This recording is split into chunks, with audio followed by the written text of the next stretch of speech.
올드 트래포드에서 열린 맨체스터 유나이티드와 토트넘 호스퍼의 경기는 두 팀 모두 이번 시즌 폼을 개선하려고 노력하고 있기 때문에 많은 감정을 불러일으킬 것으로 예상되었습니다.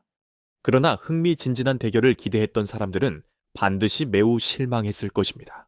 경기 시작과 동시에 맨체스터 유나이티드는 토트넘이 3분 만에 선제골을 넣으면서 차가운 물을 끼얹는 경험을 하게 되었습니다. 브레넌 존스는 미키 반데 벤의 훌륭한 지원을 받아 토트넘의 날카로운 방역을 이용했습니다. 반데 벤의 75m에 걸친 질주는 존슨이 오나나의 골망에 가볍게 공을 넣는 정확한 패스로 마무리되며 올드 트래포드를 놀라게 했습니다. 이른 골은 맨체스터 유나이티드가 경기 내내 마주할 난관에 대한 경고와 같았습니다. 1절의 대부분 시간 동안 홈팀은 수세에서 벗어나지 못하는 것처럼 보였습니다. 토트넘 선수들은 계속해서 높은 압박으로 경기를 지배하고 측면 선수들의 속도를 활용했습니다. 몇 번의 방역이 있었지만 맨체스터 유나이티드는 마지막 슈팅에서 날카로움이 부족했습니다. 특히 팀의 두 공격 주축인 마커스 레시포드와 브루노 페르난데스는 토트넘의 견고한 수비 앞에서 차별화된 모습을 보여주지 못했습니다. 맨유의 공격 상황은 기회에 그치고 구길레르모 비카리 골키퍼를 한 번도 넘지 못했습니다. 1절의 정점은 팀장 브루노 페르난데스가 제임스 매디슨에 대한 과도한 태클로 인해 42분에 직접 퇴장당했을 때였습니다. 포르투갈 미드필더는 발이 미끄러져 매디슨을 발로 밟았습니다. 그는 즉시 이것이 불행한 사고일 뿐이라고 설명했지만 주심 크리스 카바나가는 주저하지 않고 레드카드를 꺼내어 맨체스터 유나이티드가 10명으로 경기를 진행하게 했습니다. 이 결정은 선수들뿐만 아니라 관중들까지 충격에 빠지게 만들었습니다. 브루노는 안타깝고 실망스러운 마음으로 경기장을 떠났고 팀원들을 어려운 상황으로 몰아넣었다는 것을 알고 있었습니다. 맨체스터 유나이티드의 2절에서의 방역에 대한 모든 희망은 이 순간부터 사라진 것처럼 보였습니다. 에릭 텐 하그 감독의 팀은 0-1의 스코어로 휴식 시간을 맞이하며 가장 중요한 리더를 잃은 정신적 부담을 안고 있었습니다. 한 명 부족한 상태로 2절을 시작한 맨체스터 유나이티드는 극심한 도전에 직면하게 되었습니다. 팀과 팬 모두 이러한 상황에서 긍정적인 결과를 찾는 것이 거의 불가능한 임무라는 것을 알고 있었습니다. 선제골을 넣고 인원수에서 우위를 점한 토트넘은 주저기 없이 맨체스터 유나이티드의 수비에 압박을 가했습니다. 2절이 시작된 지 2분도 안 되어 토트넘은 점수를 2배로 늘렸습니다. 47분, 데안 쿨루세프스키는 브렌넌 존슨의 공격에서 튕겨나온 공을 잡아 가까운 거리에서 골망에 넣었습니다. 이 골은 존슨의 뛰어난 속도와 볼 컨트롤로 이루어진 날카로운 공격에서 나왔고 그가 쿨루세프스키에게 패스했습니다. 안드레 오나가 막으려 했지만 맨체스터 유나이티드의 수비가 완전히 분열된 상황에서 더 이상 할 수 없었습니다. 0-2로 뒤지고 10명만 남은 맨체스터 유나이티드는 완전히 방향을 잃었습니다.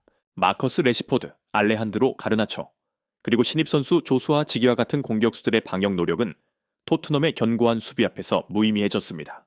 크리스티안 에릭센과 가르나초는 먼 거리에서 슈팅을 시도하거나 페널티 박스로 크로스를 올렸지만 비카리 골키퍼에 의해 쉽게 막혔습니다. 카세미로와 라스무스 호일룬드가 경기장에 투입되어 상황을 바꾸길 희망했지만 차별화된 모습을 보여주지 못하면서 맨체스터 유나이티드의 무력감이 더욱 뚜렷해졌습니다. 빨간 유니폼을 입은 선수들은 단지 공을 유지하고 토트넘의 연속적인 공격에 맞서 방어하려고 애썼습니다. 77분의 경기는 완전히 결정된 것으로 보였습니다. 왼쪽 코너킥에서 파페, 마타르사르가 헤딩 패스를 도미닉 솔랑케에게 전달했고 그는 리산드로 마르티네즈의 마크를 뚫고 토트넘의 3번째 골을 쉽게 넣었습니다. 이 상황은 맨체스터 유나이티드의 수비 조직이 얼마나 약한지를 다시 한번 보여주었고 상대의 다양한 공격에 완전히 통제력을 상실했습니다.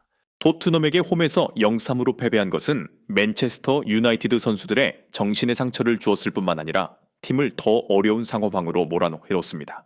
경기가 끝난 후 맨체스터 유나이티드는 6경기에서 7점으로 리그 순위 12위로 떨어졌고 다음 시즌 챔피언스리그 진출의 꿈이 점점 멀어지고 있습니다.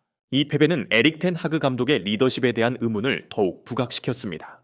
팀을 맡은 이후 텐 하그는 언론과 팬들로부터 적지 않은 다른 압박에 직면해 왔습니다. 그는 지난해 팀을 2개의 트로피로 이끌었지만 이번 시즌의 형편없는 성적 때문에 해고의 위기에 처해 있습니다.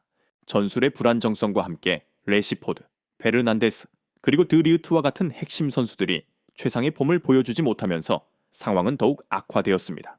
이외에도 선수들의 잦은 부상이 맨체스터 유나이티드가 최강의 라인업으로 경기하기 어려운 요소로 작용하고 있습니다. 마누엘 우가르테와 조수아 치기와 같은 신입 선수들은 여전히 잘 적응하지 못하고 있으며 카세미르와 리산드로 마르티네즈와 같은 주축 선수들은 피곤한 시즌을 겪고 있는 것처럼 보입니다. 텐 하그 감독은 중요한 경기에서 전술을 조정하고 라인업을 돌리는 능력에 대한 질문에 직면해야 합니다. 토트넘에게 맨체스터 유나이티드에 대한 승리는 시즌 초부터 불안정한 흐름을 극복하는 데 중요한 전환점이 되었습니다. 앙제 포스테코글루 감독의 팀은 마침내 합리적이고 효과적인 경기를 찾게 되었습니다.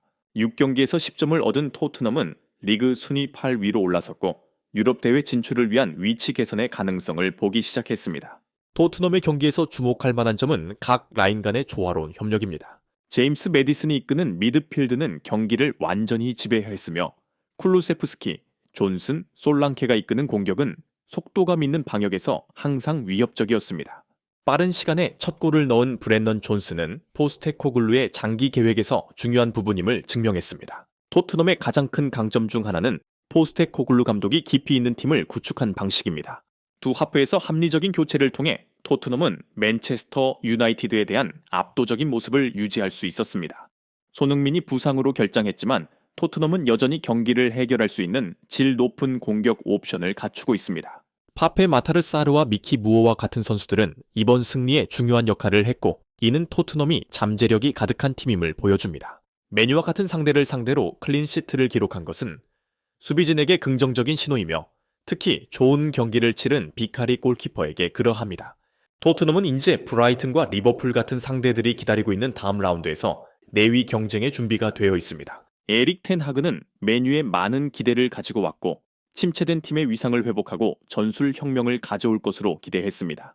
그러나 FA컵 우승 후 몇 달 만에 새로운 시즌이 시작되면서 모든 것이 무너진 것처럼 보입니다. 연이은 패배, 특히 토트넘에게 홈에서 0-3으로 패한 치욕적인 패배는 메뉴가 직면하고 있는 깊은 문제를 드러냈습니다. 이제 텐 하그의 미래는 그 어느 때보다 불확실해졌습니다. 팀은 역사적으로 화려한